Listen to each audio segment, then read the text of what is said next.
lang kasi di ba, as a fangirl ng mga Korean stars, can you make kwento lang working with Ji Chang-wook sa kumusta?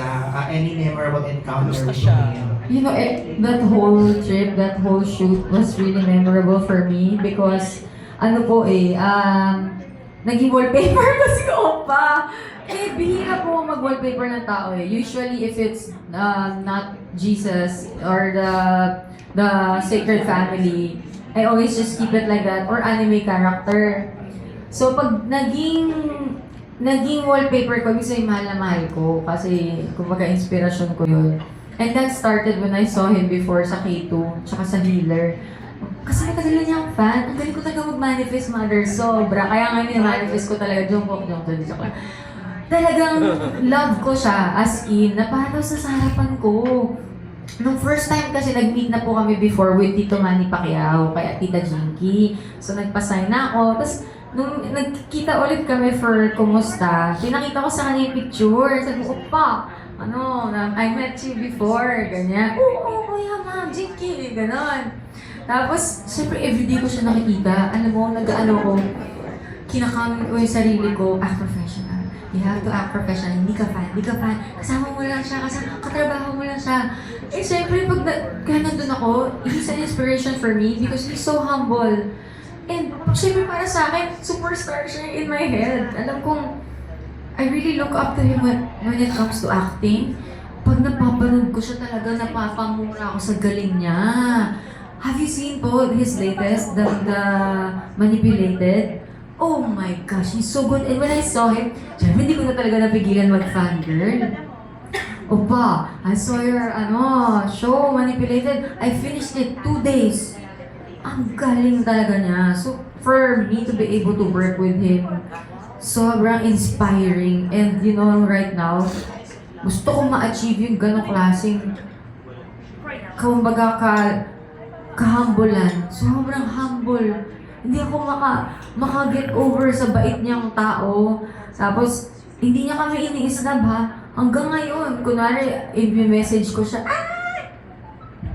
sorry, nawala yung pagka-professional. Ang gwapo kasi. Sabi ko, ganyan ka gwapo ka trabaho mo. Everyday, tapos tawa lang siya ng tawa. Ay, Diyos ko, tapos birthday pa niya. Sobrang bait. Hindi niya kami ini-snub. Finalo pa niya kami lahat sa Instagram. So, it's a really memorable show for me. And to think hindi pa po dapat ako kasama doon. Kasi may cast na talaga po yun eh. Nung in-interview nila ako, one day na lang ilipad na ng Korea sila. So, in-interview nila ako, is it okay you're gonna be the guest? Of course! Sabi ko, this is such a, my dream. Sabi ko, are you sure Ji Chang-wook is gonna be there? Yes. Hala, pagdating na niya, ayun na po, I've lost it. Parang sabi ko, Lord, give me strength to be a professional. So yun po, I really enjoy, especially nung, I don't know if you've seen it, but there was this episode po na we're gonna make lechon. And ako lang naman ang tumuhog doon sa lechon. So, napakahirap ka. Sabi ko nga, physical 100 ata itong sinalihan ko. Kasi si chef nakakataw, binibidyohan ako habang tinutuhog ko yung baboy. Eh, syempre, pinagdasal ko po yung soul ng pork kasi kakainin. Baliw na yun. Pero sobrang po talaga na-enjoy. Kaya, I'm looking forward for season 2. I really hope and pray. Let's go for season 2. If ever magkaroon, sino namang gusto mo sanang maisama na Korean star? Opa pa din. Ji Chang-wook pa din. Yeah. At kung may idadagdag, sino? JK. Woo Do-hwan is a really good actor also. But kasi na-appreciate ko sila as an actor. I really appreciate their dedication. Like, wow, physically, mentally, that's hard for an artista. And I want to achieve that level of professionalism. That's so hard. Kaya if ever, I know BTS is busy, I would love to consider, diba, one of them being there. Jin loves to cook. Si Jin ang magaling magluto, tsaka si JK. So, kung mangangarap na rin lang ako, magmamanifest na rin ako sa universe, sige na, itotodo ko na, JK and Jin. Let's go! Itodo ko na! Diba? Makakapagtuhog ka pa kaya ng lechon. Ay, nako ha! kakayanin ko talaga. Talaga, ito talaga, sasaniban ako ng ano talaga, professionalism that time. Baka, wow. Oo nga eh. Nabigyan nga ako autograph ni Jungkook eh. Tontawa na ako nga, makasama pa sa ano, cooking show. Pero yun, manifest talaga. Universe, give it to me. Ayun. Thank you. Thank you po. Thank you po. Sabi ko sa inyo, baliw ako, may sarili ako mundo. Kailangan ko sa patag ng sarili. Any more po would like to ask? Sabi. Si FPG. Correction from Mano to Life. I appreciate your being an anime fan also. So, given that nga, kumusta ka na in Korea, and yun nga, parang nag-world tour ka na rin. So, would there be opportunities for you to, or do you want to be part of an international series ba? Like yung sa Netflix, sa One Piece, or sa Yes! Avatar? Please, yes po. I would love to be part of One Piece. Any role. Maybe Perona, because I'm a big fan of One Piece. That's my favorite anime. That's my top one. So, sorry po, nagiging nerdy ako. Sorry po. So yung character mo si Peroni may sa Yung may umbrella. kwento. Oo, yan po. Parang feeling ko bagay ako na, or maybe, nanonood po kay One Piece? Yes, yes. Ano pong favorite niya?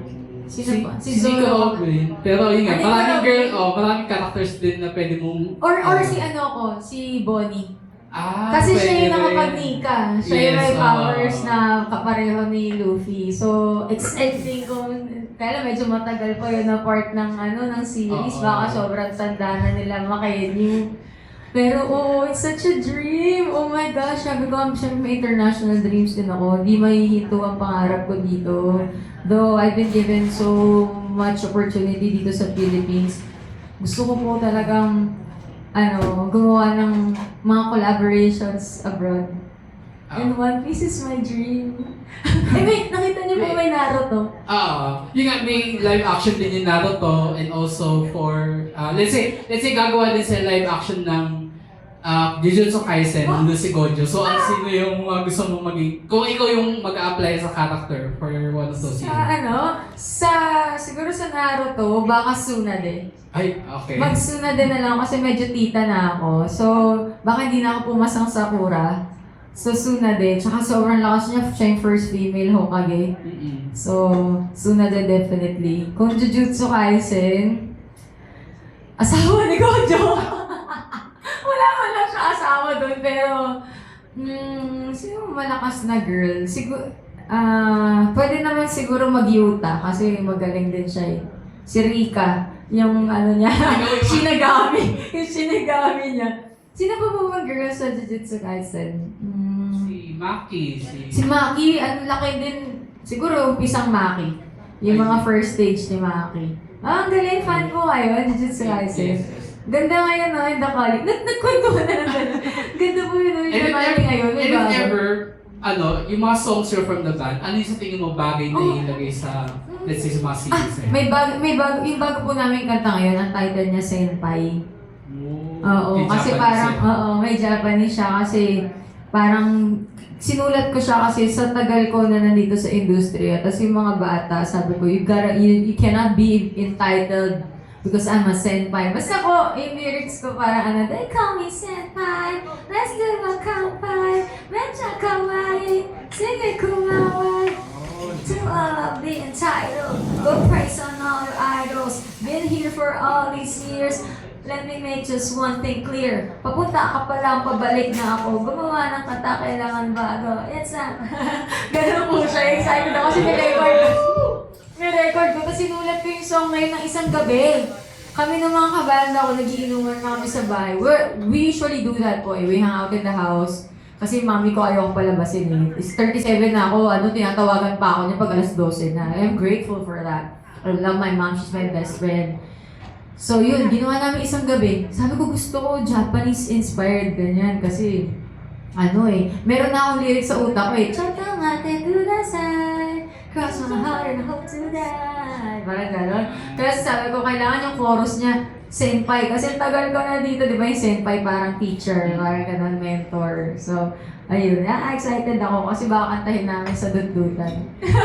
Oo. Okay, last question ko na lang. So, I believe you have cosplayed before, di ba? Yes po. So, with this influx of new anime and mga new series na napapanood mo, ano yung parang gusto mong i-cosplay in the future? Ang iniisip ko ngayon na excited, baka kasi gusto ko mag-bow Hancock sa Halloween. Kasi sa Taipei kami may gig kami doon ng banda. So magtutour, baka mag-bow Hancock. Pero favorite ko kasi rin po si Yamato. Siya yung favorite ko sa mga girls. Nakapag-gojo na ako, nag-makima. Tapos, favorite character ko of all talaga, si Yuta! Si Uta po, yung anak ni Shanks. Siya yung favorite ko sa One Piece kasi yung powers niya, music. So she wants to change her, pero yun nga lang, ayaw niya gusto niya ng New Genesis. Kasi ng New World. Sorry po, hindi nakarinig. Tayo ng dalawa na. Okay, mag-usap tayo. No, pero favorite ko siya, pinanood ko rin po yung concert ni Ado sa Hong Kong. Lagi ako nanonood mag-isa. Pinanood ko siya si Ado sa Hong Kong. Siya yung kumanta nun eh. Tapos, bukas manonood ako si Lisa. Saka po, sa Kimetsu no Yaiba. Tayong dalawa lang talaga na. Hindi na nilalo nagdalo, tayong dalawa mental Kaya nga po mentality ko talaga 13 years old din. So bukas, kaya nagpaalam na ako na manonood ako. Hong Kong po siya bukas. Idol ko yun eh. Usually papakita. Si Ado hindi nagpapakita. Si Lisa yung... Si Lisa po yung sa Kimetsu no Yaiba. Siya yung isa sa pinaka sikat na anime song. Di ba yung Berende? Ayun. Kaya yun. Thank you. Thank you Sama po. raw siya sa Hong Kong. Thank you. Sama na po. Sama po kayo. Ay, nagsasama po talaga kami. Kasi po, di ba may mga office kami ng Direk Niel de Mesa. Ang dami namin nasama. Si Direk Niel po gumagawa ng attendance eh. Direk Niel, yan, sama daw po sila. Sa Singapore, office po namin Singapore, sa Taipei, tsaka sa Japan. Wow. Pili na lang po kayo kung saan niyo gusto sumama. Oo, nagsasama kami pag may event kami dun eh. Perfect. Oo. Diba? Dahil nagkasundo lang po kayo. Charot. Maraming salamat Thank po. you po.